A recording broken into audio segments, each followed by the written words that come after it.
Dampak COVID-19 terhadap perekonomian. Kalian pasti telah mendengar tentang virus corona. Ya, virus yang melanda kota Wuhan, Cina hingga melanda dunia. WHO menjelaskan bahwa coronavirus adalah virus yang menginfeksi sistem pernafasan manusia. Virus corona adalah zoonotik yang artinya ditularkan antara hewan dan manusia.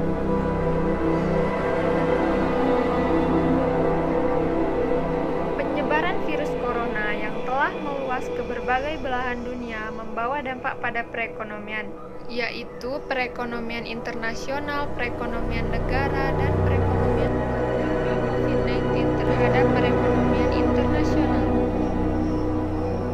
Cina merupakan negara eksportir terbesar dunia. Adanya virus corona menyebabkan perdagangan Cina memburuk. Penurunan permintaan bahan mentah dari Cina akan mengganggu sektor ekspor di Indonesia. Penerimaan pajak sektor perdagangan juga mengalami penurunan, padahal perdagangan memiliki kontribusi kedua terbesar terhadap penerimaan pajak. Berdasarkan data Badan Pusat Statistik, ekspor migas dan non-migas mengalami penurunan yang disebabkan karena Cina merupakan importir minyak mentah terbesar. Virus corona juga berdampak pada investasi, karena masyarakat akan lebih berhati-hati saat membeli barang maupun berinvestasi. Investor bisa menunda investasi karena ketidakjelasan supply atau akibat konsumsi masa kini. Dampak COVID-19 terhadap perekonomian negara. Pertama, faktor dari virus corona menyebabkan kurs dolar terhadap rupiah naik hingga mencapai 16.000 per US dollar.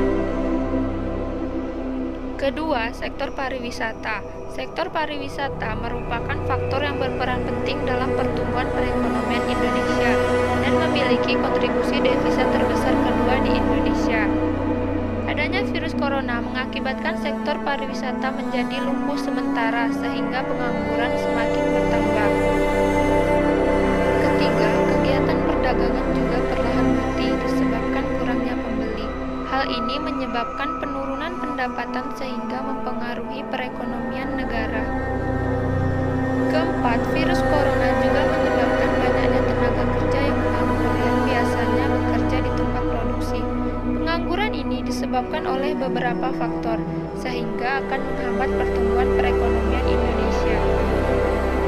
Kelima, virus corona juga berpengaruh terhadap pendapatan dan pengeluaran negara. Virus corona menekan perekonomian sehingga banyak pengeluaran yang dilakukan negara. Banyaknya pengeluaran terhadap perekonomian keluarga. Pertama, ayah saya seorang wirausaha. Dia membuka toko di rumah. Karena virus corona ini, pendapatannya sedikit menurun dikarenakan kurangnya pembeli. Sebab banyak orang yang mengurangi kegiatan di luar rumah karena takut terjangkit